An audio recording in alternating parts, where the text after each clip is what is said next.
பீகாரில் ஒரே மாதத்தில் 15 பாலங்கள் இடிந்து விழுந்துள்ளது. சாதாரணமாக சன் பரிவார் சேர்ந்தவர்கள் இந்நேரம் தமிழ்நாட்டில் இந்த மாதிரி நடந்திருந்துன்னா ஊழல் ஊழல் ஊழலால் தான் பாலங்கள் இடிந்து விழுந்தது, உடனடியாக முதலமைச்சர் பதவி விலக வேண்டும், சிபிஐ மற்றும் அமலாக்கத்துறை இதனை உடனடியாக விசாரிக்க வேண்டும் என்று தமிழ்நாட்டில் ஒரு ஆட்டம் ஆடி ஆர்ப்பாட்டம் செஞ்சுருப்பாங்க. ஆனால் பீகாரில் என்ன பண்ணாங்க தெரியுமா? வாயை பொத்திக்கிட்டு இருந்திருக்காங்க. மோடி அரசு என்ன செய்துள்ளது? 26,000 கோடி ரூபாய் புதிய பாலங்கள் மற்றும் சாலை அமைக்க வழங்கியுள்ளது. மிக்க மகிழ்ச்சி, கொடுங்க, அதை பற்றிலாம் ஒன்றும் இல்லை. எதுக்காக கொடுத்தீங்க அப்படிங்கிற கேள்வி எழுதுல.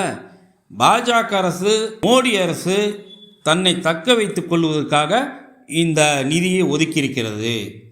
பீகாரில் உள்ள ஊழல்வாதிகளை ஊக்குவிப்பதை நாம் எப்படி ஏற்றுக்கொள்ள முடியும்? இதுதான் நம்ம கேள்வி.